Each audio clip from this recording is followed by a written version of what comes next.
জবানবন্দি, জেরা ও যুক্তিতর্কের কলাকৌশল। দেওয়ানি ও ফৌজদারি আইনি লড়াইয়ে জয়ী হতে হলে জবানবন্দি, এক্সামিনেশন ইন চিফ, জেরা, ক্রস এক্সামিনেশন এবং যুক্তিতর্ক, আর্গুমেন্ট, এই তিনটি ধাপে পারদর্শিতা অর্জন করা একজন আইনজীবীর জন্য সবচেয়ে গুরুত্বপূর্ণ।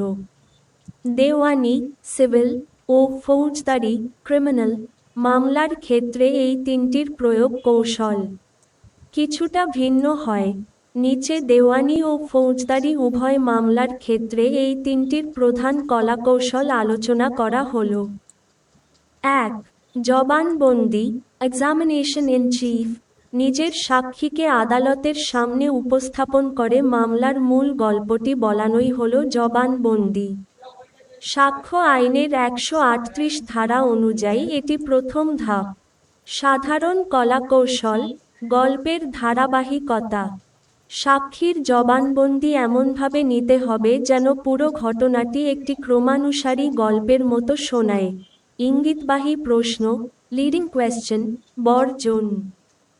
জবানবন্দিতে এমন কোনো প্রশ্ন করা যাবে না যার উত্তর হ্যাঁ বা না দিয়ে দেওয়া যায়। সাক্ষ্য আইনের ১৪১-১৪২ ধারা। যেমন, আপনি কি রহিমকে মারতে দেখেছেন? এমন না বলে বলতে হবে, সেদিন সেখানে আপনি কি দেখেছিলেন?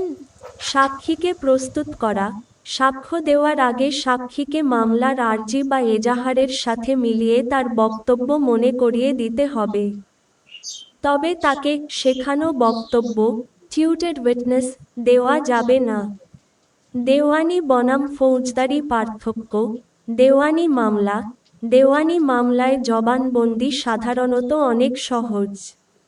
বর্তমান নিয়ম অনুযায়ী মূল জবানবন্দিটি আর্জির সমর্থনে একটি হলফনামা, অ্যাফিডেভিট ইন চিফ, আকারে জমা দেওয়া হয়।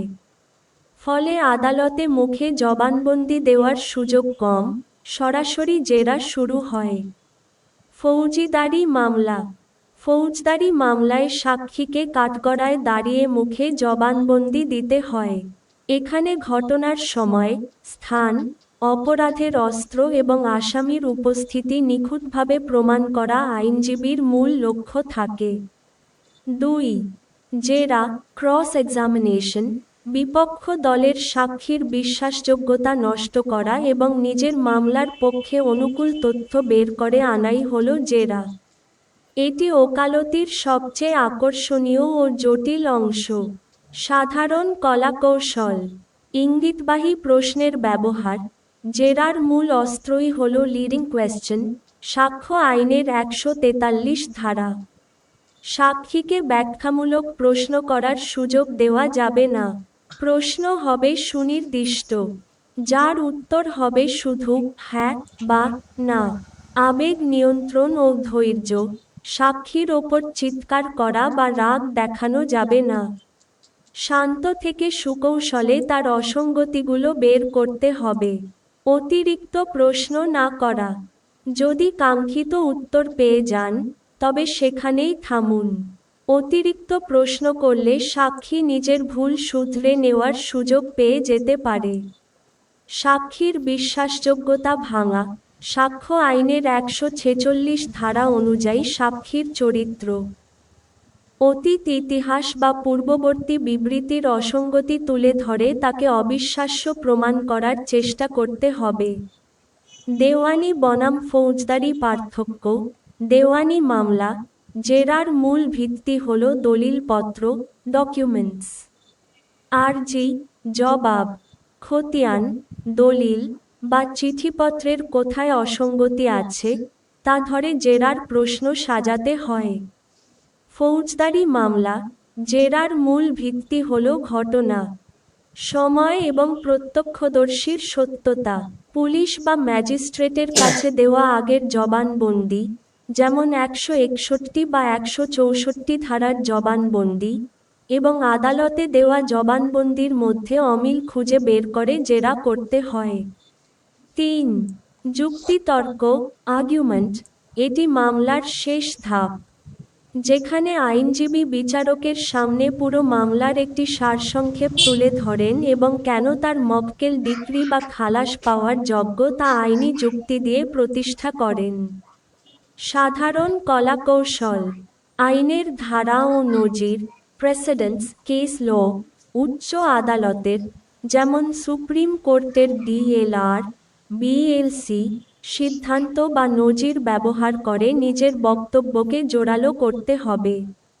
প্রমাণের খতিয়ান, জবানবন্দি ও জেরা থেকে কোন কোন বিষয়ে আপনার পক্ষে প্রমাণিত হয়েছে তা বিচারককে স্পষ্ট করে দেখানো। সংক্ষিপ্ত ও তথ্যবহুল, যুক্তিতর্ক দীর্ঘায়িত না করে টু দ্য পয়েন্ট হওয়া উচিত। বিচারকের মনোযোগ ধরে রাখার জন্য অপ্রাসঙ্গিক কথা বর্জনীয়। দেওয়ানি বনাম ফৌজদারি পার্থক্য, দেওয়ানি মামলা, যুক্তিতর্ক মূলত আইনের ব্যাখ্যা এবং সত্য, টাইটেল ও দখল, পজেশন, প্রমাণের ওপর ভিত্তি করে হয়।